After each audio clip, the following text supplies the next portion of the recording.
All right, welcome back to Served, brought to you by Service Now.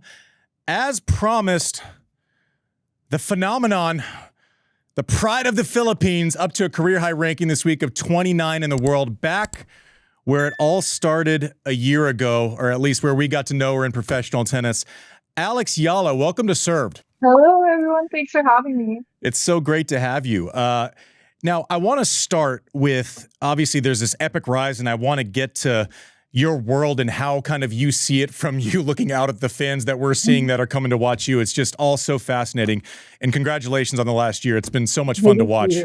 But I kind of want to go back, right? Because it's, as sports fans, sometimes we kind of get caught up and we think things have been like this forever, right? But it was a year ago. Walk us back a year ago, like 4 days before the Miami event, right? And then could you have imagined at that moment, take away the year and everything that's happened since, but even just that tournament, beating 3 former major winners, including the woman who had just won the last major and an all-time great in Iga Świątek, just kind of walk us through the progression of that tournament.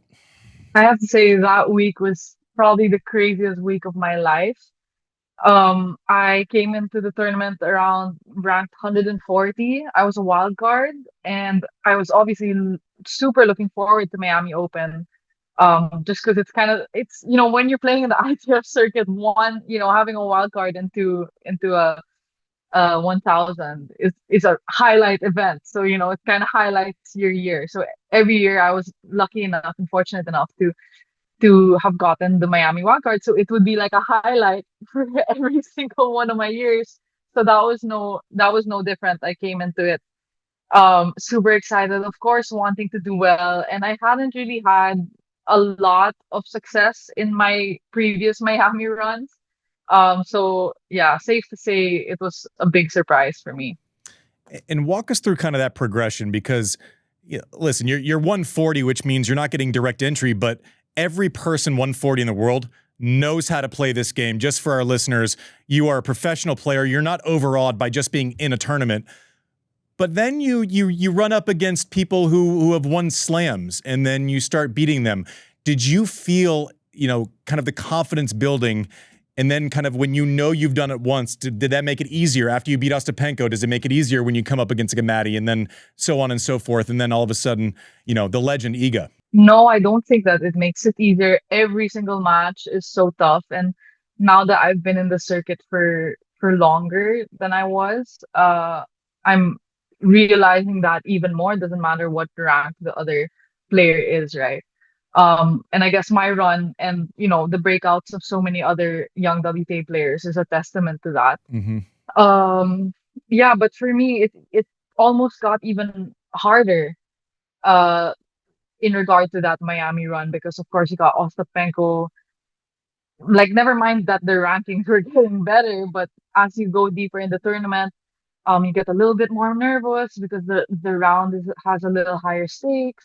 You're a little bit more tired because you have more load from the matches. So circumstances become a little bit more difficult. But then, of course, as the tiredness is heightened, so is the pressure, but so is the motivation. And I think every round I just got more and more motivated. When you were playing these smaller events, I'm sure you had your fans, but I'm also sure it's nothing like what it is now. I mean, it's really, you know this. I mean, it's a phenomenon when you play these tournaments. When did you realize you were representing more than yourself, that this really had a symbolic dimension to it? And how did you mediate that? I mean, how did you sort of process the fact that you weren't just a tennis player, you were representing something much bigger? I think I was fortunate enough to, even though after Miami it was kind of a breakout, and I got a lot more exposure and attention after that specific tournament, I would consider myself fortunate enough to have been exposed to a certain level of kind of fame or being well known. Even when I was in the ITF circuit, I think if I had compared the fans I had, or the people that would come to watch my matches, compared to other people my rank, even at 150, was a little bit more. Definitely nothing compared to now. I think that this year, 2026, the start of the season was when I seriously noticed that it was coming. Like the people were really coming. They were buying tickets. They were taking time out of their day, and it's wow. It's in the first couple of weeks. So I would say Auckland, Australia, and Manila was really a lot, especially Australia and Manila, Melbourne. My match in Melbourne was I was like at a loss for words when I saw the videos after my match. I didn't see them during or before. I was kind of just in the zone. But I saw a couple clips of the lines and the people, and I was really like surprised. And it's hard to. I think I was a little in denial. It's hard to accept or like really see yourself being someone with that much influence or that much impact just because I've been myself my whole life. And nothing changed from in terms of who I am from 2025 to 2026. It's just that my success kind of skyrocketed, which I'm very thankful for. So yeah, after I kind of broke that barrier of like not accepting, like, oh, I don't think I'm really famous. Every week they just kept coming, and I was like, okay, you have to accept it, absorb it. You're here. It's a really good position. And I started to just be so grateful, and because I don't know how long this is gonna last either. I don't know if it's if it's gonna be forever. It's definitely not gonna be forever. So I try to enjoy as much as I can while it's happening. I have so many questions that I've jotted down just during that answer, but the thing that I didn't really no this is great. I'm endlessly curious about this. But you said you kind of made mention to when you were 150.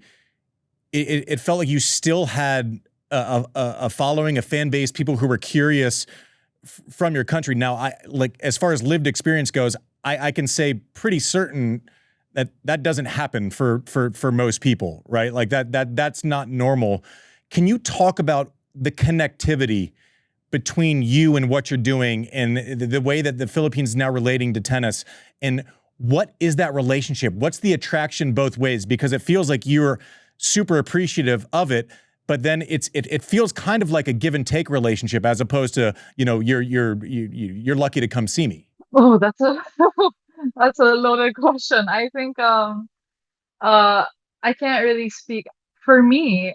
I mean, how I approach it is how many people in the world are able to experience this crowd. And for one, I'm living my dream. This is what I dream to do.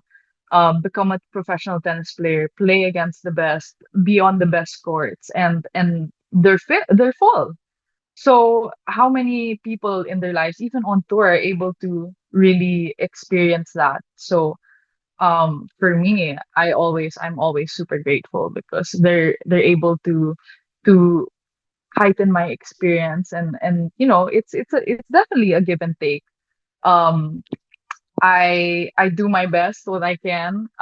People tell me that uh I'm a role model for people back home. I do my best to put on my best attitude. I know that for a lot of the people, I'm known as like the Filipina on tour, and I'm the only Filipina that people really see in high level tennis. So when they think of the Philippines in regards to tennis, they think of me. So I really do my best to be on my best behavior, represent the best of the Philippines, and yeah. Well, you do a great job. I mean, in looking through this, I mean, it's insane to me that you go from, 140 last year, just 12 short months ago, to now there's, collaborations with Nike with, the national flower as a logo. So you can say you feel lucky, but also like it seems like you're refreshingly aware that you are a bit of a cultural steward, but just trying to connect the dots because I can't relate to it at all. But a year ago, a wild card into the tournament, and now you're kind of making specialized logos with Nike and working with these brands. That's different. Yeah. I think for me, it's really just all about balance. And I think what I'm trying to do is if I could master when I need to be quote unquote like arrogant or cocky or no, let's use the word confident. When I can if I can master the times I need to be confident, and then I'm aware of the times I need to be humble and grateful, I think that's an amazing recipe because I'm able to compete, I'm able to do my thing on the court, but then I'm also aware of how I am, the responsibilities I hold off the court, what I represent, and I think that just makes a great mix. Talk a little bit about your backstory for fans. You are a trailblazer. You're a pathbreaker by definition, though. That means there wasn't much before it. You were once described to me, by the way, as the one. You were the sister of the kid who played for Penn State. So you've come a long way. Now you're a top 30 player. You were introduced by your brother as a. But tell us a little bit. How do you discover tennis in a country that doesn't have much of a tennis history? How did you end up at the Nadal Academy? Just sort of give fans out there just a brief sense of your backstory. So I have a brother, an older brother. He's 3 years older, and he played at Penn State. He was the one who first got into tennis with my grandfather. So my grandfather was my coach. I started tennis at 3 or 4 until I left for Spain, which was at 13. So 10 years, my grandfather was our coach. He had no formal training whatsoever. He read a lot of books. His time was like Pete Sampras, all of that. He read a lot of those tennis magazines. So if you see my my like technique when I was like 12, like it was wonky and but yeah, so it was really a family thing. And it was a very tough love kind of situation, but I think what I learned most in those years was really the foundation of being a good competitor was, it's that fighting spirit, it's that grit. And yeah, tennis was never very popular. We always had to it was very costly. My parents, of course, sacrificed a lot of time and effort. My grandfather was costly because you had to travel all the time if you wanted to compete at such a level, even at juniors, even 14 under. Um, and so when the opportunity came for me to train abroad, I took it. I took it with both hands, and I clung to it. Yeah. What does that look like though? I mean, we hear this in tennis sometimes. People say, "Well, like I went to train abroad." I mean, you're moving at 13 years old across the world to play tennis and to learn how to be a better tennis player. Like, were you intimidated, or was it just all excitement because you don't know any better at that point in your life? Do you remember your first day at the academy and kind of what you were thinking and feeling when you got there?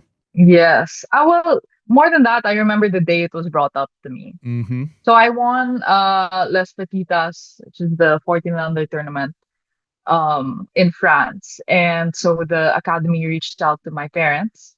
And I remember my dad was driving me to school, and he brought it up in the car kind of casually. I was probably like 12. And I thought it was so out, like absurd. I thought it was just something like, okay. But if the opportunity, I found out the opportunity was actually serious. And I was like, yes. I was like, for me, yes, yes, yes, I'll go, I'll go, I'll go. And my parents were like, okay, let's talk it through. Like, we still have things to decide. And in my mind, I'm like, I don't know what there is to decide. I'll just, like, of course, yeah. But so it was definitely a little bit of I didn't know any better. And then I went, and I was already, of course, it was a huge change of scenery. Everything is different, but I was fortunate enough to be relatively well traveled by that age, and I already had this rigorous routine of tennis training, school. Like I would wake up at 4:45. I'd be in the gym at 5 till 6, and I was like 11. I was 5 till 6, and then I'd go to school at 7:30, and then until 3 p.m., and then I'd go training at 5 to 7, homework, dinner, repeat. So I already had that rigorous schedule. And I remember I came to the academy, and training started at 8. And I was like, oh, You can sleep I in. have so much time. I can sleep in. It's like a weekend. Yeah.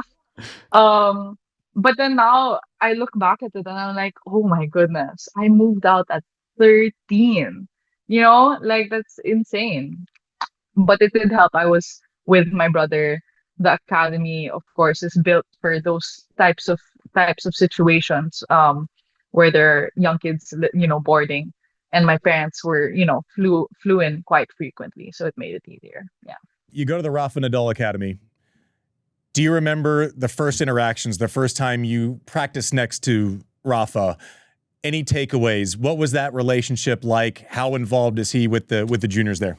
Yeah. So the first interaction with Rafa, like in the academy space around that time, was not actually in the academy. So we did like a trial, like we'd go there, like do like 1 week, we'll see how it goes. So my parents and my brother and I, we flew over, and in the Madrid airport, we just happened to pass by Rafa on the way to his academy, and we kind of chased him down. We were like, Rafa, we're going to your academy. Can we take a pic? And yeah, he took a pic with us. So that was the first interaction I remember, in Spain. So good way to start, I would say. And then after that, I don't really remember. It kind of just, he's there a lot. He's very down to earth when you talk to him, of course. And he asks questions and things like that. But it's just, he's Rafa, so you're always just gonna be scared. Like I'm always like still scared. I don't know what to say. I always get very very tongue tied. So yeah, I'll let you know. It doesn't get better, at least for me. It doesn't get easier, at least for me. That's I love that. I felt the same way. I was always like fine, and then I couldn't talk to Sampras or Agassi for the first 2 years I was on tour. Like Okay. the only time I would stop talking was when I was around them.